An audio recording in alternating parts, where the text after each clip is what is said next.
Agni, I'm looking at you. Thanks. I'm also on Snapchat. Thanks. What is the question? The question is what Snapchat inspires distracted me. what inspires you to go beyond the Snapchat story? Nothing really inspires me. I mean, I really want to get out of social media, but I don't know. Nothing really inspires me. I'm so boring in life. Nothing inspires me at all.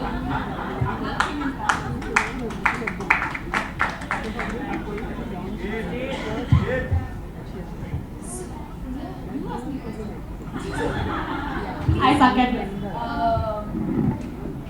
What inspires you? Oh, okay, I was not expecting that question. That's deep. Now you know. Now, yeah, give me a minute. I'm working on it.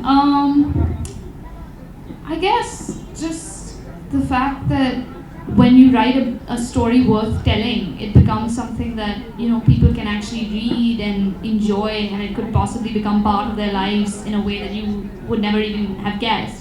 So I guess when the story becomes a story worth telling, that's when you know that you should write it. I guess that's what I mean. That's Why Kashmir? Why did you choose Kashmir for your novel? Well, okay, this is gonna sound ridiculous, especially because you grew up there. But it was actually originally based in London because the house that inspired it was in London. But I don't really like London that much, so I couldn't write about it with any passion or vibrance. So then Mom was the one who said, maybe you should just set it in India.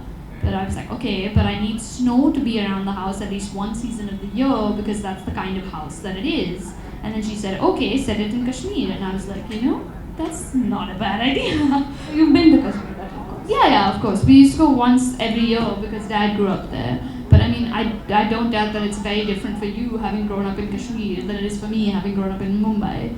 Like, one of the things I think would definitely be different is that the reason there are such vivid descriptions in the book is because living in Kashmir, you're just surrounded by such beauty that I don't know if because whenever I see anything that's mildly beautiful, naturally I'm like, oh my god. But you must just be like, yeah, No, I'm not. I really miss it now. Miss it now, right? I certainly miss it. Yeah. So that was, I think, one of the reasons why I set it in Kashmir was because it was, I don't know, it just kind of happened, and then suddenly when it was set in Kashmir, it had a whole new kind of vibrance and a whole new take to it. So, I mean, I hope you don't read it and then you're like, well, that's nonsense. No. That doesn't happen. Because you're actually the protagonist that I'm trying to portray in terms of how she's grown up. So I hope you enjoy it, actually.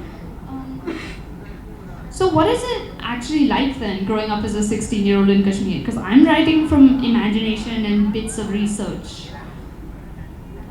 I think I'm the wrong person to ask this question because I'm living in my own zone. I have no idea. My life is not being arrogant or something. My life is a little different from what a 16-year-old's life should be like. I never went out much. I've heard stories from my father and how they tell us that हम उस time पे यहाँ जाते थे वहाँ जाते थे. Even I'll tell you one thing. There's this huge hill which is right next to our house, and I've never been there. And I've been really criticized for that a couple of times. कि क्या बचपन है तुम्हारा? So I really don't know what.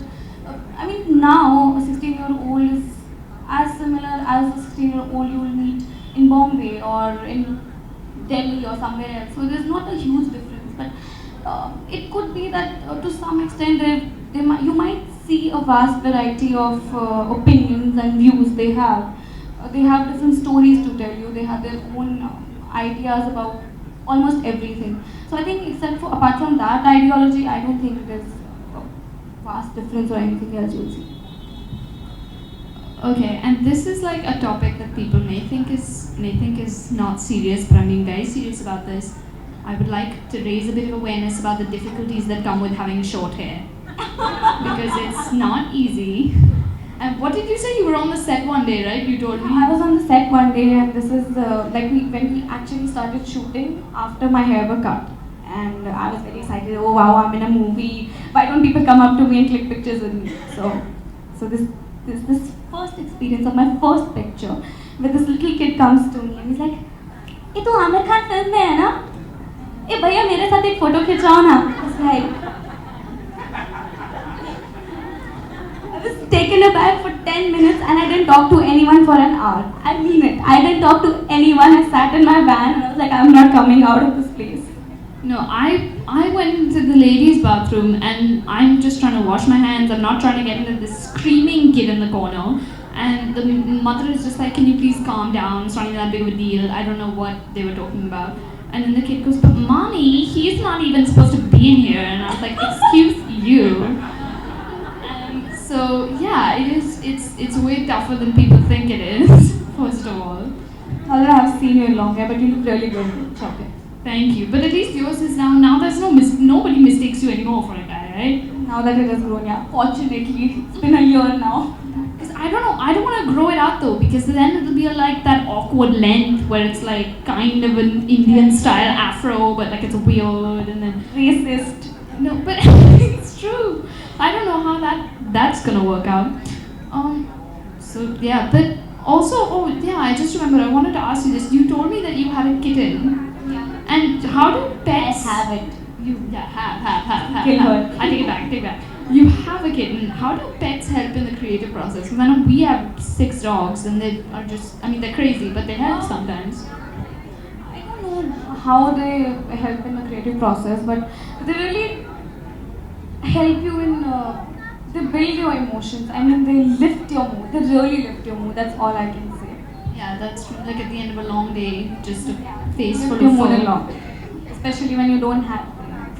Come on. What about me? Now that I know What am I, a you, potato? now that I know you, but back in Kashmir, I don't really have friends to hang out, so I prefer staying back at home with my kitten. So I love it. So, I mean, you haven't thought of a name for your kitten yet, right? No, I haven't. Okay, so she's black, right? Yeah, she's black. So if we have any suggestions, okay. So okay, let me think. Wait, give me a. It'll come to me. Midnight's cliched, right? Midnight is it's too long. What's too long? It's too long. All of No, that's so weird. that's a really bad idea. Why on earth? What? No, please don't. Are you call it- meaning cats by any chance? No, but I'm just saying. Why would you want to call it me? What? Daystar. That's not bad. Star. Yeah, Star's not bad. But she's black. Hold on, how's that gonna work? You racist. I'm not. It's black bird. What am I gonna do about that? I get that a lot. Your cat is so manhoose. That is the actual word they use. She's so scary. That's so mean. You're a racist. I'll never forgive you. Neither will my cat. Message to all people that have hated on her cat.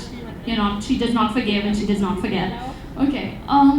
So just to end, I guess I would say, is there anybody who inspires you, or just any, not even somebody that you know, somebody you don't know, an artist you admire, anything really? Not sounding cheesy or anything, but you really inspire me.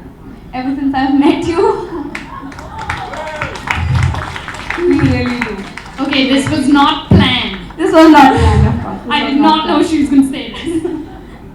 Okay, now what am I supposed to say now? Yeah, you put me in such a tough position. I don't know. I can't even articulate the kind of respect, and I was in awe of you when I met you. No, don't say stuff like this. Now I have to respond properly and be all politically correct. I understand. So. Okay, you get me. I'm just going to give I totally positive get you. vibes. I've been there. I've been in this situation. Perfect. Okay, great. Okay, now how am I supposed to top that? Okay, now you ask me a question. What inspires you? I'm just repeating whatever you're asking me. I don't know. Okay, now wait, you asked me that already. Oh yeah, I have. Think of something random.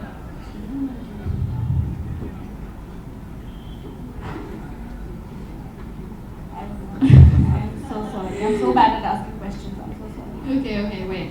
I'll ask myself a question. No, What does that even mean? Come on, I can ask myself a question.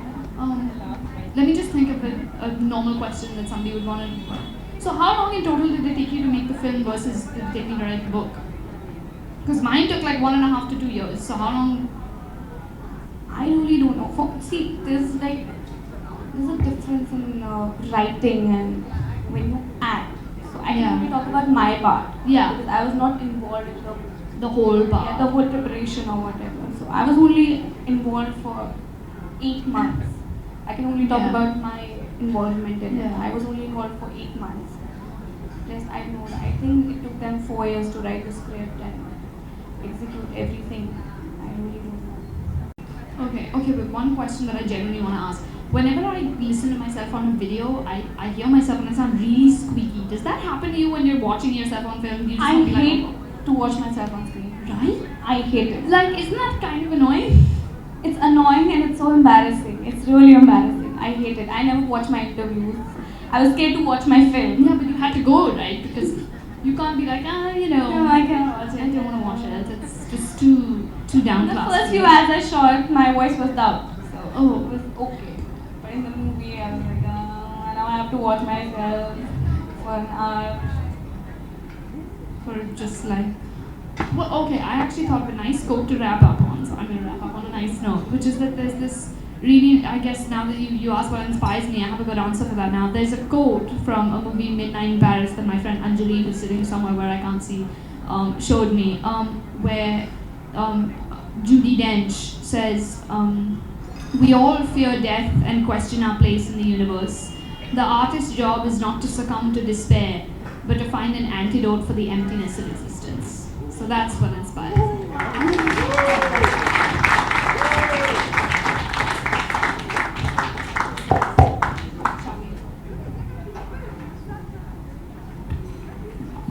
On that inspiring note, thank you, Zuni and Zaira. Moving on, we have with us today our extremely special guest for this evening, Mrs. Neeta M. Ambani. Mrs. Ambani is an educationist, philanthropist, businesswoman, and a noted proponent of sports. She is the founder and chairperson of Reliance Foundation, which has impacted lives of over 10 million people across India. A teacher at heart, education has always been Mrs. Ambani's foremost passion.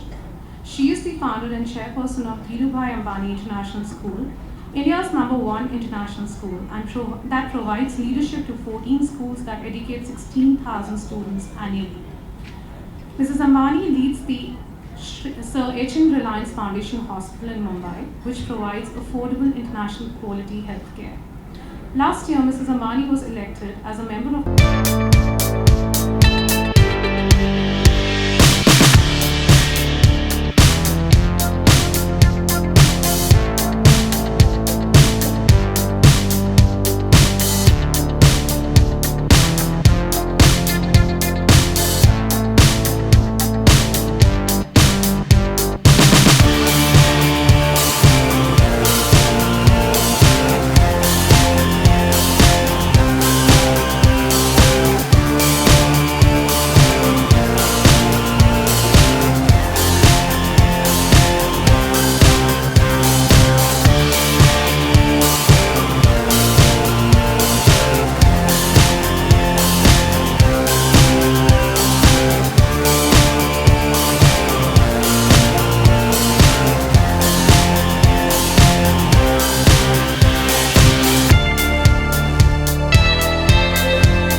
Zuni, today is your day, and I hope you are as proud of yourself as we are of you.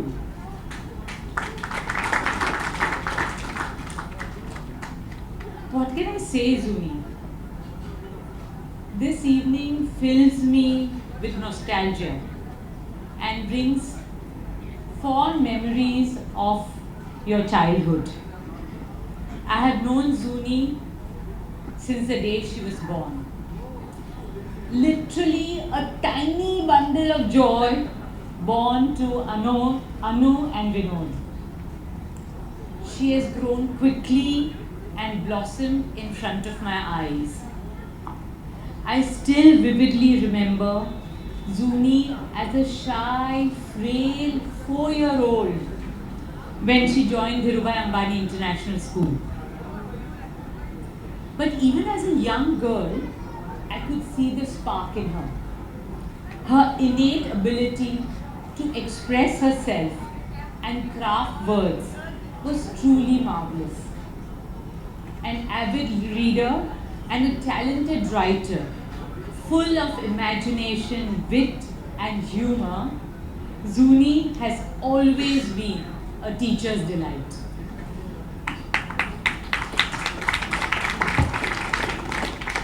Zuni, I hope you're enjoying all this. She took several initiatives in our school to encourage the love of reading amongst peers, including initiating a book club. I have also very fond memories of all our holidays we have had together and your impromptu poetry for every occasion. There were times that you would say words out of figment of your imagination, much beyond your years, to our amazement and to your dad's bafflement. Zuni is a true wordsmith, able to use the gift of language to captivate her audience. 6 years ago, I was here to launch Zuni's book of poetry, The Land of Dreams. And today, I am overwhelmed to introduce her as a budding novelist and to launch her debut novel, The House That Spoke.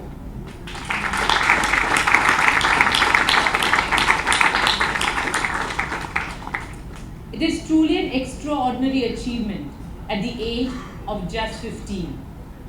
This novel truly represents Zuni's growth as an author and as an individual. Her clarity of thought is highlighted by the beauty of her prose.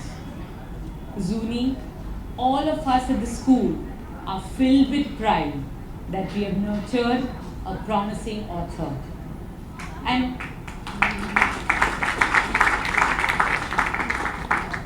an author who will make waves not only in India but on the world stage.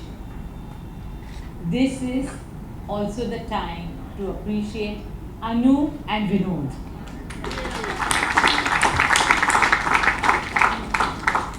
You have been wonderful, nurturing parents and have brought out the best in our dear Zuni. I'm sure Zuni's success will inspire many more girls and boys to follow their hearts and chase their dreams. Amongst the greatest joys of my life has been the blessing to be able to nurture hundreds of young girls and boys at our school. Every single day, I'm overwhelmed and inspired by their innocence, positivity, and enthusiasm.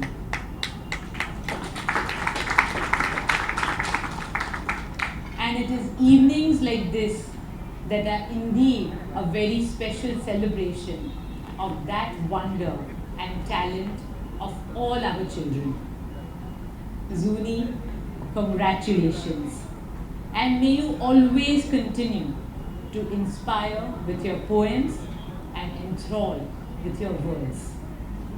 This is the beginning of your journey, and we look forward to applauding and cheering all your achievements in your path ahead. Let's give a big round of applause to our young novelist Zuni.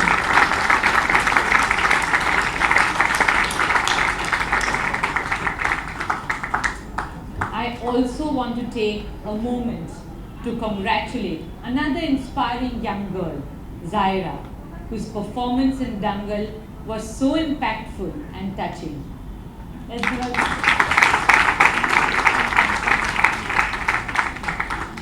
Zaira and Zuni, I truly enjoyed your conversation today, from your differences to your inspirations. But what really struck me is that all children, whether they grow up in Kashmir or in Mumbai, are the same.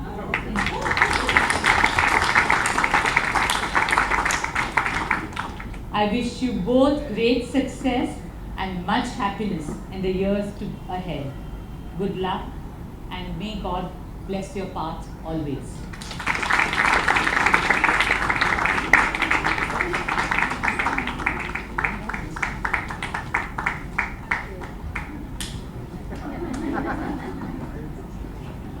Thank you so much, Mrs. Neeta Ambani, for giving a really inspiring speech.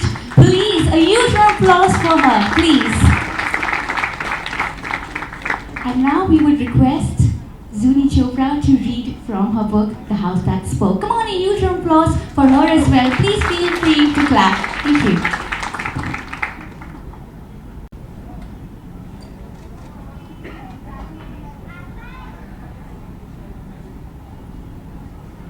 Come spring, the cherry trees are in full bloom. Their fragile blossoms are silvery and white.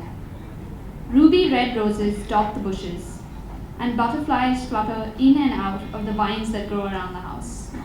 The nargis send their heavenly fragrance to mesmerize onlookers. The peppery smell of Mars tomato plants are in sharp contrast. Crunchy crimson and light green apples burst through the scintillating scents of the garden. The leaves of the plants surrounding us are vivid evergreen. They shine like newly minted silver when the clouds sprinkle water upon their crisscrossing network of roots.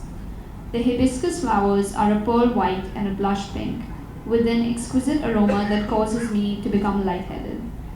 The pine trees that lie dotted over the landscape reach upward to touch the sky and rain needles upon the grassy floor. This is my home. It speaks to me.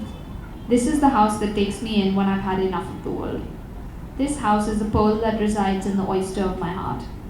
Though all must someday waste away, and the world will someday end, this house will live on till the days vanish into ash, and time and death, brothers in arms, engulf the rest of the world.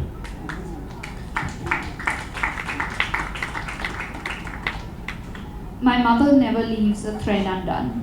I see it in her hair, the way it coils impeccably around itself, no more than a few strands astray.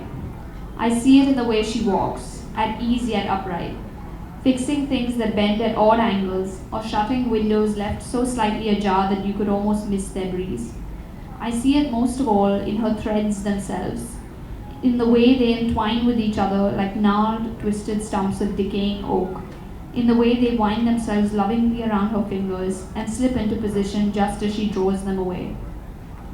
But sometimes my mind wanders to forbidden lands, and it whispers that perhaps the reason she so meticulously brushes each light brown strand into place every morning is because there are far too many loose, chaotic, forgotten ends in her life to possibly die up again.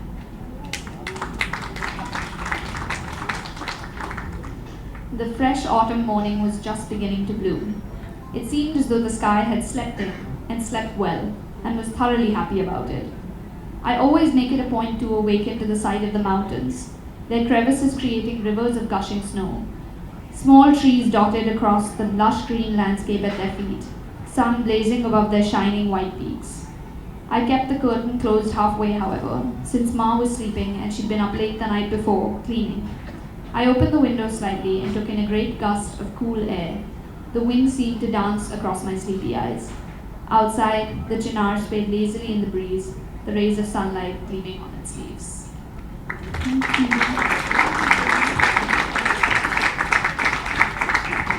Thank you so much, Zuni. Please, again, a huge round of applause for our talented Zuni Chopra over here. Now I would like to call upon Mr. Kinjal Shah, who is the CEO of Crossroad Bookstores, to come here and present token of appreciation for our honorable guest and our wonderful author. Please, a huge applause for him as well. For Mrs. Neeta Ambani, please clap everyone.